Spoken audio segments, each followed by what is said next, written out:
can't just depend on being Black and being supported by our own, because we will show up. But if I don't have a reason to come back, I'm going to go to where I know. Exactly.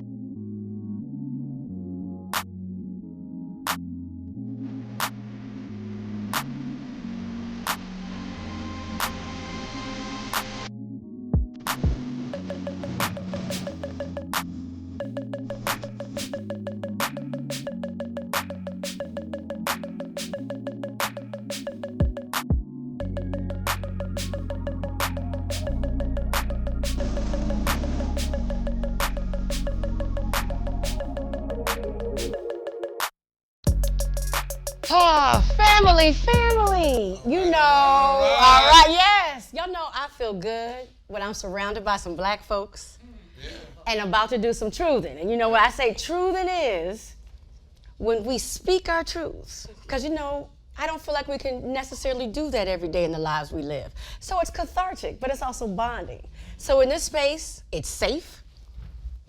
We're gonna have a good time and talk about a subject that I'm one of these truthing cards.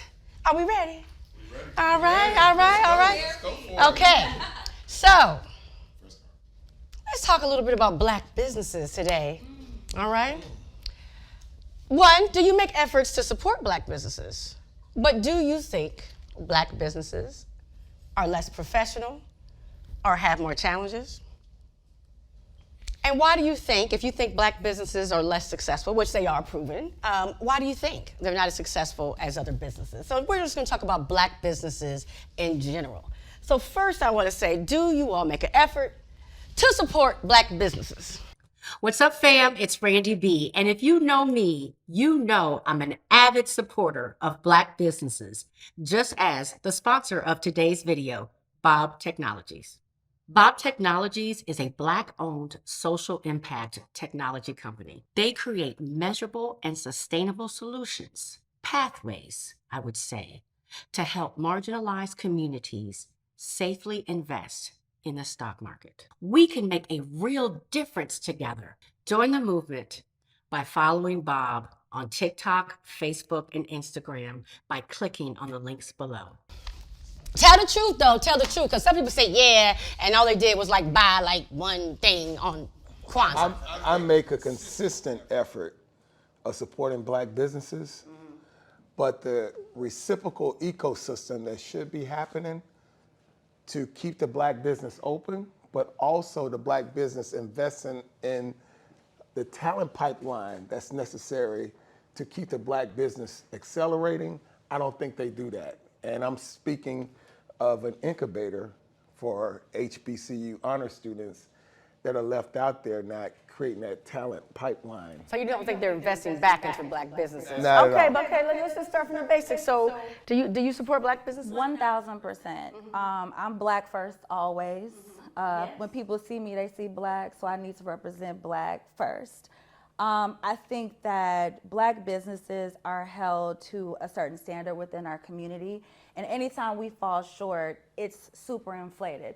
White mediocrity is easy, and we always overlook it, but Black folks don't have the opportunity to be just okay. So anytime you go and the shrimp is under-seasoned or over-seasoned and everything is Cajun, there's too many lamb chops on the menu, we're gonna call it out. But the truth is, you know, these other businesses could be mediocre. Oh, the McDonald's machine, the ice cream machine It hasn't worked. Ain't worked in Hasn't 3 years. worked. McDonald's machine ain't worked in 3 Doesn't years. matter the So we gonna country. dog our own. Yeah. Yeah. I've been to KFC and they didn't have chicken. No, I'm serious. This is a real story. They were out of chicken. How you out of chicken? Okay, but anyway. So here's what's funny.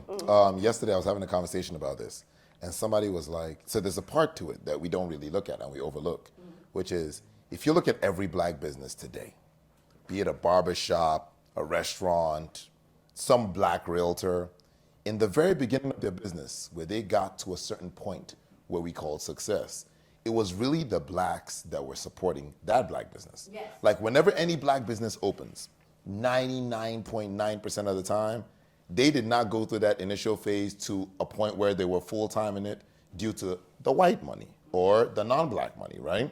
So what's funny about it is, by default, a lot of us really do already default support Black businesses. Now, we start getting conscious into how often or how hard or how impactful we support the black business. And we start being conscious about, okay, I will eat at a black restaurant today. When we start doing that, that's where I think, it starts getting a little off the line, because we already do. What we need to do is, number one, we need to start understanding that we could be excellent in our business. But do you support them right now? I do. I have no choice, actually. Not just am I a black business owner, I honestly have no choice. Number one, I run black businesses that need black recruitment, that need black employees, that need black individuals for it to maintain its truth. So if I'm running a black-owned restaurant, for example, or a black-owned skincare line, for example, which are part of the companies that are within the portfolio, they have to have a black person. I cannot have a black-owned skincare line with white women on the cover. Or No, with you white women cannot. selling. Yes, But exactly. are your about you. products good? Because you brought up a very valid point of us not consistently supporting black business. Yes. You get us in the door, I'm 100% going to try you out, but what is going to want me to keep coming back? And that's where, if you talk about falling short, that might be where we're not meeting the mark. It's that consistency in the product. It's making sure we're putting out good stuff. Yes. You can't just depend on being black and being supported Exactly. by our own, because we will show up. But if I don't have a reason to come back, I'm going to go to where I know. Exactly. You know? Okay, wait. Well, first of all, do you support black businesses? Very intentional about supporting black businesses. I'm a black business owner myself. Okay. Yes, in my practice, I support black entrepreneurs and leaders within organizations. But I have a black watch on right now, Italian twine, and when I don't have this on, I have my Benson on. So very intentional about supporting black businesses myself. Okay, but do we feel as if I think I'm hearing from you is that black businesses sometimes fall short on the product or the service? Is that what I'm hearing? I think you made a good point earlier about when we do fall short, it's amplified. So like we don't get the opportunity to be mediocre and then grow into greatness. And we're basically our biggest critics. Absolutely. We are tough on one another. And we need to if we slow down being our biggest critics, I already believe that we're our biggest supporters.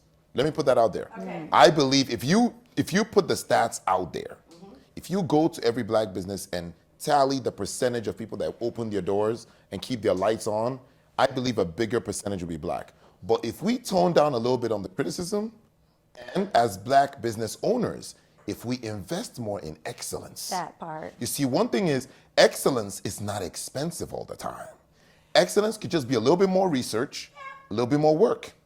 So it's kind of like, those are the two things I'm throwing on the table, which is one, if we tone down as customers, just a little bit more criticism and look at it as, I'm in a black restaurant that could make mistakes, right? The food is good. All right, let's enjoy this date with this beautiful woman and let's, enjoy it and go home, because that could happen in Ruby Tuesdays or TGI Fridays. And I've had bad service. But Ike, when that happens sometimes, when we have this successful run in the initial, there's this thing we call arrival syndrome that happens.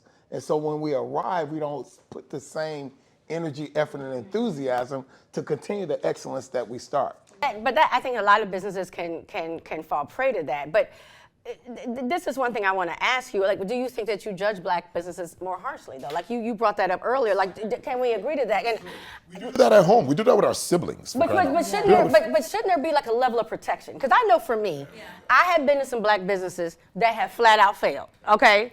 But I am not going to write a public review dogging that business. I will tell them, like, okay, y'all have let me down. I am not, under any circumstances, never have once written a review on a black business. So the problem with those reviews is when you see them, it's like, well, here's why I don't support black businesses, because this black businesses, You never see a white person go out and write, well, this is why I don't support white-owned companies, Exactly. right? So that's what I'm saying about toning down. But here's one thing also here's one thing I'll also throw down. You would never hear a white person. I think that's the point. You will never hear a white person say, that's why I don't go to white Randy, you businesses." remember the event? Yeah. Remember the event we were part of, the Money Mixer event, right? Remember one thing that we said on the microphone that day to all the black business owners in the room is, we need to feel more responsible for each other. When you feel responsible, when you walk out of a black restaurant, and let me tell you something I appreciate, true story. People walk into the restaurant, eat, come out, and they come and say, who's the manager or who's the owner? If I'm there, they talk to me. If the owner's there, they talk to me. We sit down, and then the customer comes and says, hey, real quick, great food, right? I just want to tell you a few things. Boom, boom, boom. These are some things that weren't right, blah, blah, blah. But you know what, dog? Having a business on downtown DC, and he's coming to Yep. It's not easy, you know what I mean? I'll keep coming, just keep getting it right, you know what I mean? Go. That guy, that's what makes us wake up in the morning. Now, when we have somebody flat out complain, create a scene, and I'm like, my sister, chill. Like, first of all, that table you're on is $2,000. Like, my sister, relax. You know, the server, tomorrow's payday. I'm trying to calculate payroll in the back. Like, my sister, like, this is not easy. But, you know, sometimes we criticize each other like everybody can own a restaurant. Everybody can start a... But let me ask you this. Why do you think that we criticize each other more harshly? Do we take it personally? Like we might be visited because we're family. Like our community is tight in a way, right? Yeah. So when they give us bad service or we're making extra efforts to support a black business and it's like, whack. Do we take it personally? Which is why we go off. The conditioning is real, right? Like the environment we grow up in, we see the images. We get the media portrayals of us in our society. So we grow up in that culture, and when we see a black business, it's like, oh, well now, you know, I've got to go the extra mile to say this, that, and the third, because I've been conditioned to think that way. So I think it's a lot of conditioning, and instead of like the camaraderie like you talked about, and like you said, being responsible for each other. Like we're not taught to be responsible for each other until we get to like HBCU. I don't necessarily agree with that. I think that foundationally, black people black Americans have a certain sense of community. So when you go to a black-owned business, I'm going with an emotional investment already attached to it because you're black and I want to support what you're doing. The issue then becomes you take it too personal and you think that that disappointment is a reflection on us as people when it's just that individual business. And we aren't always we were never given the space or opportunity to operate on a learning curve. You're given, as a black person, one shot, and if it doesn't work out, you know, that's it. And so we're very hard on one another for that very reason, because we don't get very many opportunities afforded to. Well, and then you're talking about the luxury also of being seen as individuals, right? So like white people are seen as individuals. Black people are seen as a group, right? So when a black person commits a crime, like, yeah, you know, black people are criminals, you know how they are, right? Whereas a white person's like, Johnny committed a crime, right? And so when it's one business that fails or doesn't do well, didn't serve you well, it's like black businesses suck, and we put that all over, which means we're doing, this is the trick about racism that I like, that I don't think people realize, is that we doing their job for them. So because we have been raised in this racist society as well, and so we oftentimes do what white people do to us all the time. Very, very conditionalized, and it's heart-wrenching when that happens, because just like you said, and you've echoed too, we don't look at the individual, that person may have made a mistake and could have been corrected, or you could have had a conversation with them and give them some points on how they can improve their service or how they improve their engagement. Instead of, we just throw the whole bag on one community, on one... Our own community. Our own, okay. But go ahead. Let me just throw something in there. Now, you know, what's crazy about what you guys are saying is, when I go back to being responsible for each other, right? It's almost like when you, if you're overweight and you want to lose weight, you go to the gym and you run much more than the average person just comes in to run. If you're skinny, you want to add muscle, you have to lift more weights than the average person that's already muscular, right? So in our case, if we feel like our race is coming from behind to start real businesses and build corporations, right? We actually have to do much, much more, right? In all angles. We have to support more as a customer. We have to seek excellence more as the people that are creating the business. We have to forgive more as customers, you know? So there has to be more. I gotta take that forgive more and like grab onto it for a second. Grab onto it for a second. Let me grab onto it for a second. Throw something, let me catch it. I got you. Because this is the thing. We oftentimes, I hear people always say to me, they're too expensive, right? They as in black businesses? Yes, black businesses. I have some sisters who own a beauty supply store in the Newport News, Hampton area. And so they tell me that there's some suppliers, most of the suppliers are Asian, that won't even sell some of the products to them. Like they do not have a direct contact, and they will not sell it because their family members, sometimes people they know, are in competition. And then when they do sell them, they are having to pay a higher price for that product. So of course, in the end, they have to pay more. also, if we are socioeconomically behind white people, right? I can't buy in bulk. I can't do like Walmart, okay? I can't say, you know what? Give me 2 million.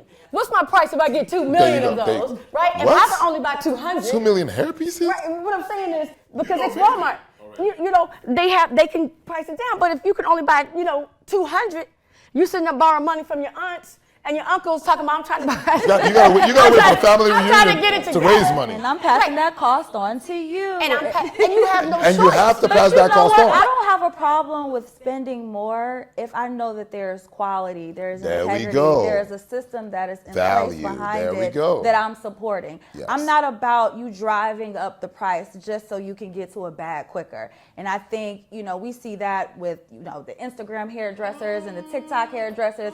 You got to pay deposits for all of these things, but then the quality is not there to match the cost. I want to go deep with that. Go ahead. Well, dig. Let's dig then. Let's dig. Do we, though, are we uncomfortable with black people trying to get the bag? Because I don't see us complaining about some of the prices that white brands are. I mean, we have no problem with some name brand shoes and shirts. No, but I'm serious, for a moment, think about, do we devalue black brands? I always feel like black people are always looking for a hookup, or we expect it to be cheap. We don't think it's as quality as a white brand. But a white brand, there'll be some Gucci shoes and we'll be like $900 and we'll be like, it's nice. And if you look at all that is connected to the aspect of, right now, buying a Gucci bag is normal. We've normalized it. Like, it's a thing that we're looking up to buy, right? It's a thing that women are growing up to buy, no matter what your race is. So it's normalized. Gucci bag, $3,000, one day we'll get it. Now, we're not looking up to buying our stuff. We're not looking up to getting a Benz watch. We're not looking up to getting different black brands, eating at a black-owned fine dining restaurant and calling it an achievement. We're not looking up to that. Well, and that's sad. that thing about proximity to whiteness in America. You look at that as success. Yes. White people are what you look to when you think of successful things. So when you see a black brand that is giving same quality, unfortunately, our cognitive mindset is always going to be, it's not as good, because historically we've always been taught and conditioned, right, to think that white is the mark. White is successful. White is great. And so even if I have on free to use pants and these pants feel better than a lot of other brands that I have, you're not going to see me. Yeah, but I think that trend is changing.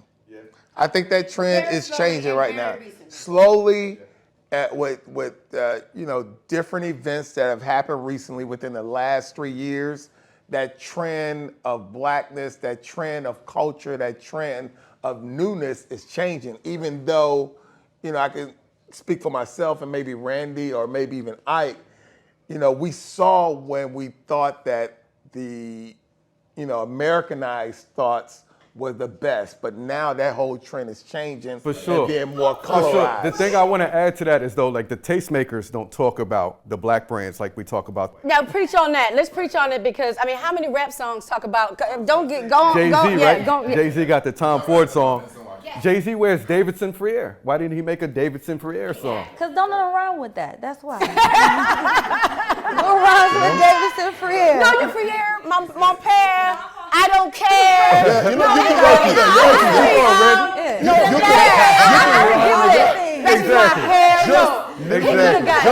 that. Just a week ago, I was talking about it with some friends, right? We were listening to songs, like some rap music in the car when we all going out. And we're listening to the songs and we're like, when our black rappers or our young black rappers are creating songs, right?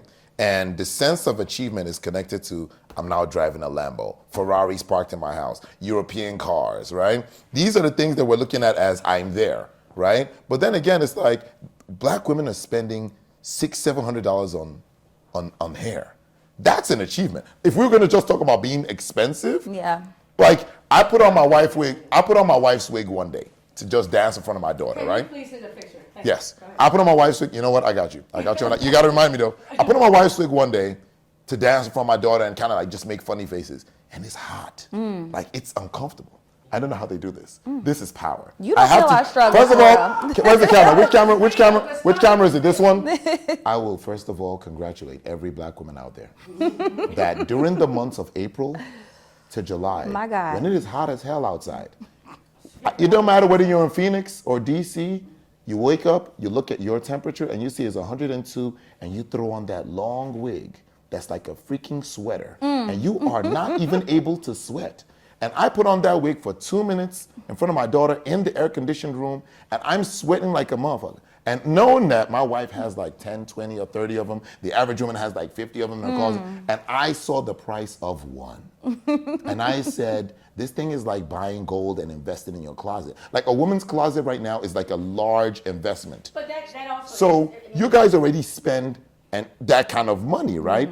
But do we look at those products that way? We need to start loving and looking at our products as an achievement as well. Wearing a Benson watch, going to a black African fine dining restaurant, wearing hair weave. If you look at a woman weave, you should look at that woman's weave like it's a Louis Vuitton bag. She should be getting her way from black. Because it costs that much. But, so you want to say something?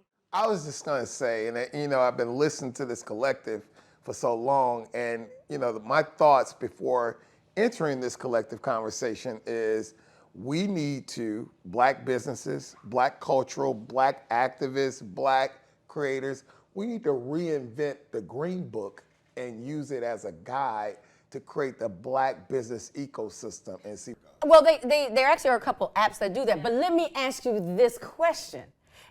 Even with these apps, even if people had access to know where the black businesses were, what percentage of black people do you think would utilize it? What percentage of black people are so dedicated to supporting black businesses would they go? Because I believe that the brainwashing, that the conditioning we're talking about is real. Like, I think it's deep.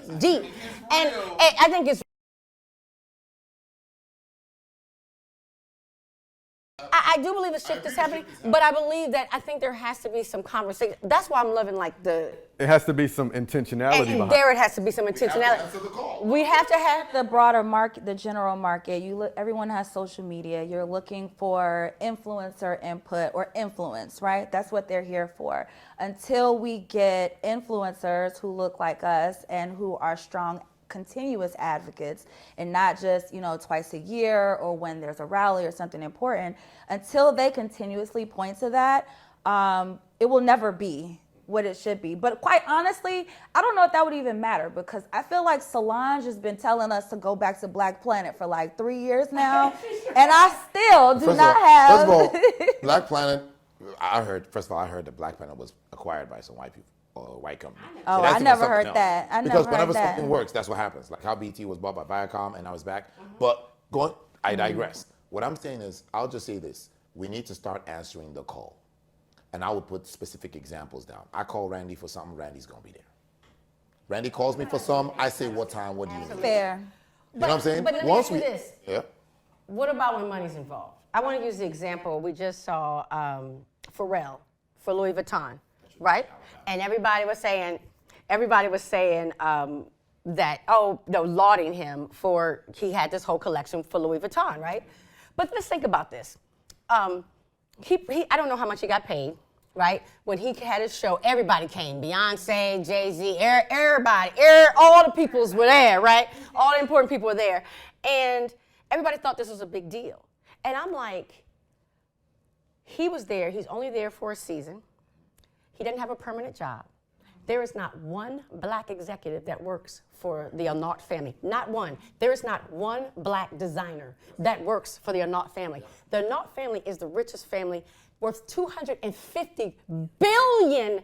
They're the ones who own all the brands that black people are like, yeah, I'm popping, bottles. And so Arnault said, I know that for me to be relevant, I have to tap into the black culture. So they need us, right? Because we are the flavor. To that story, when you walk into a Louis Vuitton store as a black man, like, how are you treated, right? Do they got eyes on you? Exactly. That pisses me off That's so bad. another whole show. That's another show. We got to separate. That's a whole different show. But what I'm saying is they do take our culture, our flavor, right? And they get Pharrell, because he wants the bag, right? I get it, and he sees it as prestigious, but I respected it more when he was doing his own thing. But I think we need both, to be quite honest. I think you need people that look like us on the main stage because there are several generations that are coming behind that are looking for inspiration. And if right now that's the golden ticket and we see that a black man is navigating that space, it's giving inspiration to somebody else. Now, I would love for Pharrell to come back. Exactly. I'm trying to not sound like a hater. I'm trying my best to not sound like I'm hating on Pharrell for doing that. And I did. But Or here's what hate I'll say. on him. You don't know that man. I know. You know what? I got you. Let's hate on him. But here's how I feel about it. When Pharrell came out with that show, first of all, I feel like Pharrell has enough style to empower and create his own powerful He show. has. He Right? does And his so own the show. mind. Now, Louis Vuitton, they're businessmen. They probably give him an offer that he was like, you know what? He looked at all the work to put on his own show, and he's like, you know what? Let me just do this, right, and get the bag. But here's what I feel, right? I'll jump on your point, which is, yes, as Pharrell is there, he's inspiring some of our younger black, youth, and then they know that, oh, you know what? I could be as good as that and as great as that. That's the good part on that. I'm looking at it this way, right? When you look at the Louis Vuitton family, and you see how other white-owned corporations are also tapping into us. I hear McDonald's commercials with like black music in the background. We also need to understand, that's because the white businessmen and huge corporations understand our values statistically. Right, They but do. that's what I mean. But we need to Do understand our values. do we understand Because our you're values saying we don't. statistically? But I agree Because with if we you do, But we don't. But I agree with you that he could inspire some. But what are the chances? Because let's just look at corporations in America. No, but let's look at the corporations in America. There's only one Negro. yes. They That's- always have the that's one. the formula. They have Always the one yeah. Negro. But that's the formula. They can't put two. Well, there's not going to be two. So what I'm saying is, what are the chances of all the designers, all the people who want to be designers in the world, that there's going to be, they're all inspired. Well, we're But not the selling reality. We're selling a dream. That's what I'm That's saying. inspiration right there. Exactly. But I But feel if- like it needs to be coupled with us learning also exploitation, Yes. I think we There look we at go. that I as was like a just bad gonna say- word, So- which in essence it is, but the truth is they've learned how to exploit us and make profit. Yes. Why don't we We- take that we and have to learn how to do our own exploit our brands Or- to our profit, but then also to support our community. Or we make that word exploit a little sexier and just, use another word like we have to learn how to execute our own brand, our own culture, our own skin, our own flavor. We have to learn how to execute it I properly. don't know if execution I don't think is it's the word. I'm just trying to make the word exploit a little sexier. I think We could use, they're both E words. Because I feel like we talk about just getting it out there, getting the work out there, but it's more than that. I like Corey's word. We need to be intentional Yes. 100. about it. We need to be very intentional on how we put the strategy together because we can create a strong black ecosystem without any disruption or any But interference. what's funny about it is, We have that. remember what we were talking about? We have to know our value of our stuff, right? We already have created a black ecosystem. If you really look at all our communities, right? If you just drive through any dominant black neighborhood, right? There's the barber shop that's connected to the hair salon, that's connected to the local store, that's connected to the local mart, right? But now what's happening about being intentional too is we, the very educated, right, eloquent black part of the community also has to start using our level of education, connection, and resources differently. We can't use it normally. We have to be extraordinary now. So those of us that have connections with PR, those of us that have connections with marketing, those that have connections with advertising, those that have connections with politics, with the government, with different council members, right? We have to now start exploiting those So connections what you're and saying saying, is that we don't have to be just intentional about buying from black businesses, but you're saying that we need to be intentional about supporting them and saying, yes. Absolutely. I noticed that. To be honest, 100%. if you were the mayor of a city, Randy, if you were a mayor of a city, right? Let's just say I could PG never County. get into politics. I know you would. I could, no, never. I would watch that whole thing all the way because it would be comedy. It What would I'm be. just saying is, if you were like a mayor, right, and then, certain things come to your desk, certain issues come to your desk, and you see an issue about, some black businesses or some black chain that has like 3 locations come to your table, and you could go right on that decision or go left on that decision. I feel like as a black woman, you should actually think a little extra regarding to that scenario.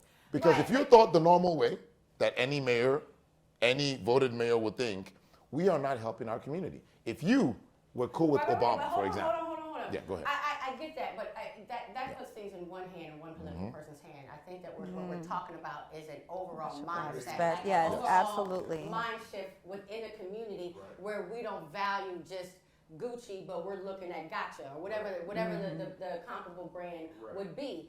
Because I think that I think a couple of things that said that were very powerful. And one is that we've been conditioned. Yep. I believe if that we were to tell black folks, if black folks were to get that they were conditioned, we don't like nobody fucking with us. Yeah. Like we don't like it. So if black people really got that, you're brainwashed. Right. You know that you have been trained since birth to think that brand is better than this brand. They brainwashed you. I think black people are like, what? You sure are? What? I'm gonna stop. Like that's why I want to talk about this stuff. Because I'm like, what makes it better? Like what makes this off the chain? Like this one is what I'd rather buy than something else. I mean, to your point, though, there is an awakening that's starting to happen, and we see that in social media. We saw it last week in Alabama. I think black people as a collective are in that I'm taking no more shit type of space. And so I think if we could apply that to business, I think that would be the pivotal change. But unfortunately, it's going to be very difficult for us to get to that space because we don't talk enough about the access that's needed, the resources that are needed for you to create a system that can be successful long term. Because when we do implement those, we see what's happened historically. They burn our businesses down. Oh, I'm talk about I want to take waiting some to of that get there. positive energy you said earlier. Yes, that positive energy that she just said.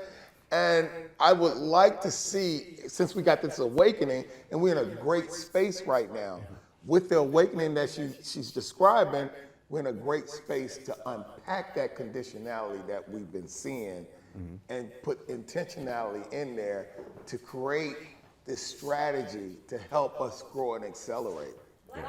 The therapy for that to really Okay, be so successful. Facts. Yes.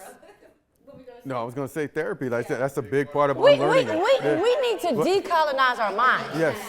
The word, Right. no, so I love that term decolonize because I think what people don't realize is when we talk about how white people are racist and how, they are under this thing of white supremacy, we have been raised in the exact same system and we make the exact same things. So would you say, I just want to shift this, would you say that you think, if you're honest, would you say that you think Eurocentric brands, white brands, are better? And I'm not talking about just products you buy. I'm talking about where you eat. I'm talking about the schools you go to, right? So the schools, that's a whole different topic, right? Like the school systems are based off of like the taxes in the neighborhoods that you live in, right?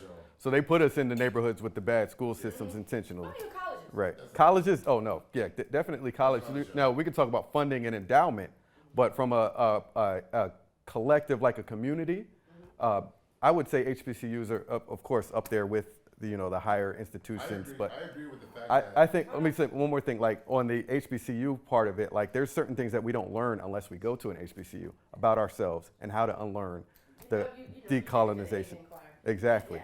Right. So I think they're definitely necessary for us and our matriculation into that that community that we're trying to grow into. But what about products? Like I know, like if side by side, if you had a choice between buying, one product over another, Yeah. do you think that you give higher value to a product that you've been taught? Well, depends on the product. right. I do think it depends on the product. Like right now, what's the black competitor for the Lamborghini? Right, I understand that. I'm not in that price point, so Exactly. I'm So not there's different. I'm looking at the There's different- Yugos. Like, okay, for example, if we brought 10 products on the table, right? The best black-owned company wig for black women. Then is there a white-owned wig? There's none. So that already tops it. The Rolex watch. If I bring the Rolex watch, do we have a competitor for the Rolex watch? Yes, no, whatever. So, but let me start with some basic things like food. There's black restaurants out there that are fine dining. There's white restaurants out there that are fine dining. You know what? Stop right there. There's a white man just came out and he said, "Why are there no Michelin star?" That's the question. Yeah. Why are there That's no the Michelin question. stars? Like, why does it have to be a French restaurant to be Right. considered I'm fine in that. cuisine? I'm in that world. Yes, And that's your world, right? I sit down with other black restaurant owners and black hospitality brand owners, and we talk about this all the time. And you know what's about to happen?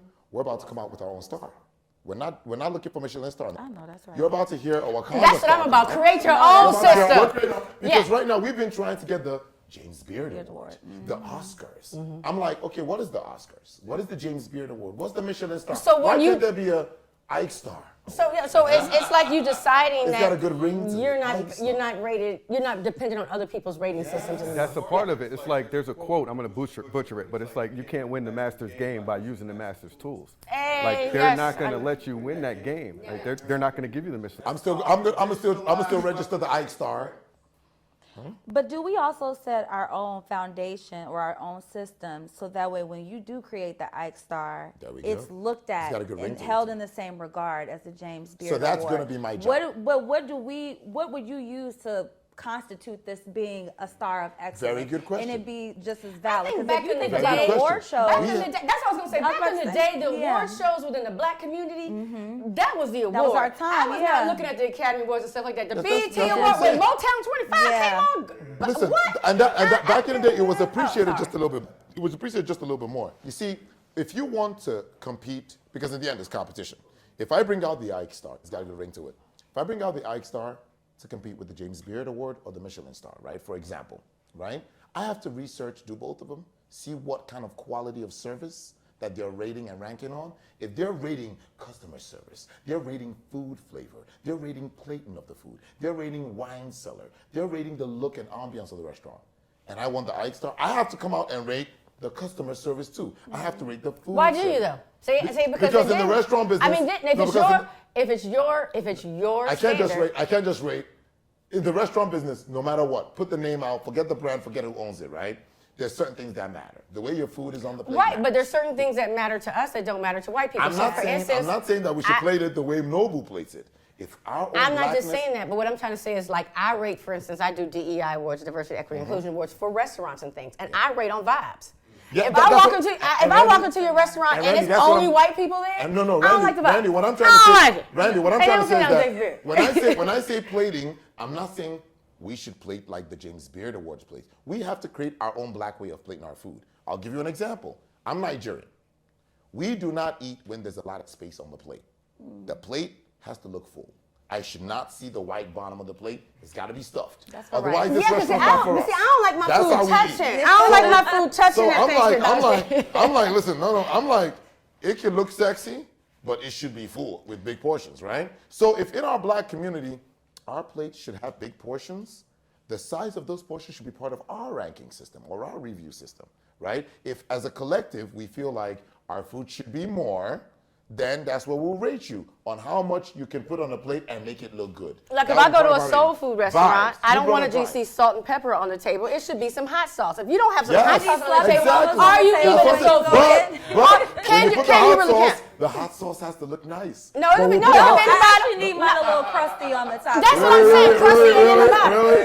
So you're gonna rate the Okay. restaurant with the amount of ketchup that's dripping on the top? Absolutely. That's how I know Oh, it was busted man. because you came That's how you I know don't know if you're gonna get Ike Star. Wait, hold on. Hold on a second. Just like they say, like Jamaican restaurants, if someone's not rude, the Oh food yeah. ain't gonna be good. Oh yeah. It ain't Yeah. gonna If be- I don't get disrespected, I leave. Right, I and go if the out. barbecue, if they selling ribs, Right. if they selling ribs and it's not a little bit dirty, I don't want it. No, it's Okay, wait. Customer service though. Y'all talked about customer service, and we must talk about customer service when we talk about black businesses. God bless us, and respectfully, let's talk about customer service. Respectfully. When you put respectfully in customer service, that Right. makes sense. Yeah, respectfully. That was a good I- transition. Yeah, let's say. Yeah. I do think that. Look, did you see? You saw I was trying to find the words. I was trying because I love my people. I will say that consistently I see a struggle there. If I'm being honest, I was trying to think of the words to say it. You're on timeout for a second. It's the truth show. You're on timeout. I'm serious for a second. I'm not. No, you are. Let me see. Yeah. Let's go. I want to hear. You know what, bro? What were we talking about? You know what's unfair is black people have always had to do what we can with what we got. We've always had to like make it work. Yeah. I don't have time for pleasantries when I'm trying to figure my shit out. And unfortunately, we don't look at it as like a temporary thing, you know? So it's like, I'm not worried about being nice because I need the food to be right. At some point, you have to come back to figure out how to be nice. But if the food is right, we as black people, if we're going to have a food experience, it's like, damn, that lady was rude. But damn, them greens were busting. So when I get home, am I really mad about you being rude? It's so crazy I you think say it's, that. Beyond just food though. Because I'm okay with people being like a rude server, as long as the food is good. Yes. Like you have every reason to be rude because you're standing on something. But in certain areas of service, I don't need that same energy. And I want us to get to a space, especially when we talk about setting specific price points. You want more money, that needs to come with some other things. Yes. That needs to come with some sort of training that happens where you're telling people, you making me feel good as a customer, making it seem as if I'm supporting you and you're thankful and grateful for that. And not necessarily you have to be here because you black, I'm black, we black, and we should just do black. Like that's not. I'm with you on that. So let me ask you this: why do you think that we suffer in customer service? That is a loaded question. Why do I think that we suffer with customer? If you think that we have customer service challenges, why do you think they exist? I'm gonna ask each of you this because I think it's important. Right, and, if that's the thing about black businesses, it's customer service. So I think that there's, we can use the term conditioning, we can use the term, like something like that. But I do think in our culture we don't emphasize it enough, right? Like we don't grow. We don't emphasize The importance of it. Okay, that's good. Why do you think that we suffer with customer service? I'm gonna bring a little background from. You got 30 seconds. No, I ain't got 30 seconds, Randy. You got Come on. 30 seconds, my brother. So go. Okay. All right. So being from Nigeria, right? When I came to America, and I went to Howard University. Howard really taught me about all the different types of blackness. Because in Howard University, you have the Nigerians, the Ghanaians, the Caribbeans, the black Americans from the north, black Americans from the south, black Americans from the east, black Americans from the west. So everybody was a different type of black, but I noticed the common thread. Then when I left there and now started mingling with white folks, I started realizing the differences. White people have different priorities when they build certain organizations, different industries. So in the restaurant industry, for example, or in the hair care industry, right? You see what you said about food? If you go look at all the reviews of every black-owned restaurant, be it fine dining or whatever, right? Some people might have bad reviews. But one thing you'll see a lot is, oh my God, the ambiance was horrible, the server was mean and blah, blah, blah, but the food is great and I'll return, right? Yeah. So what happens now is, whenever we look at black business, we have to look at them a little differently. In a white-owned restaurant, for example, they might focus more on the way it looks, the ambiance, before they get to the quality of the food. Food might be like number 4. Yeah. When black people open their restaurants, food is number 1. I agree. Right? hungry. So I agree if the with food is, I so agree if with we have to start it's a different rearranging our priority system. expectations the way we prioritize. So if food is number 1, we should walk to a black establishment tasting food first. Or the black establishment should change. Because we're going. But hold on 1 second. I want you to answer that question. Why do you think the customer service is I think we need to get work ethic and work etiquette. I think that some of our businesses need to teach, and prepare those workers and service workers to carry out the mission and vision of what their outcomes of what they're looking for as far as. It's more training and education. Why do you think? Why do you think? There's an cultural understanding that's missing. You talk about being Nigerian and coming to the U.S. I'm a second-generation immigrant born into a Caribbean Haitian household. There are certain cultural nuances that are different depending on who you're talking to.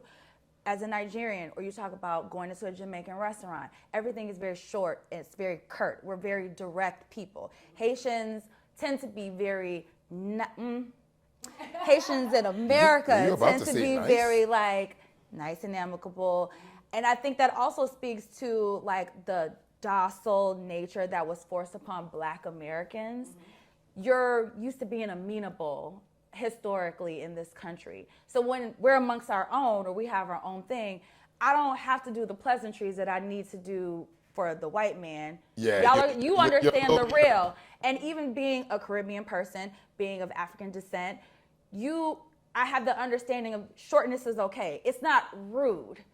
It just is. It's very direct, and I don't think we give. Because when I used I think you all have said something. Yeah, we don't code switch. Well, I think something that all of you have said that is very interesting to me is that culturally we're very different. And I've always said Black people value keeping it real, and white people, Eurocentric people, value politeness.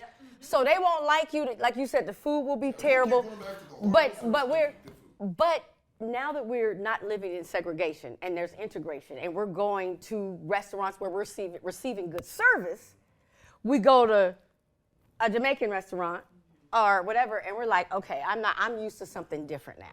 So I think that we need to, we're looking for something different now. So maybe we need to, revamp the way we're seeing things. Or where we're seeing it too. Like, just because, say for an example, if I go into a bodega, I'm not looking for pleasantries. Yeah. Make my sandwich the way it's supposed to. Just slap that and I'm mayo over going there, about put my some tomatoes. business. If And I'm we're not so- expecting, welcome to the bodega. How can I help you? Exactly. So if That's I'm not going happening. into a carry-out or if I'm going into a faster food service type of restaurant, I'm not looking 3 for minutes, here's your food, pleasantries. boom.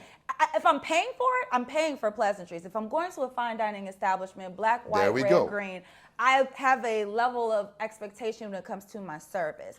I think we think everything is across the board, and Yes. there's black people If you're not being. gonna do- I'm like, I don't have to be. If you're going to do luxury, Get if you're going to this do rice and peas and get on about if you're going to do yourself. luxury, I don't think, I still think that element of politeness still needs to be installed.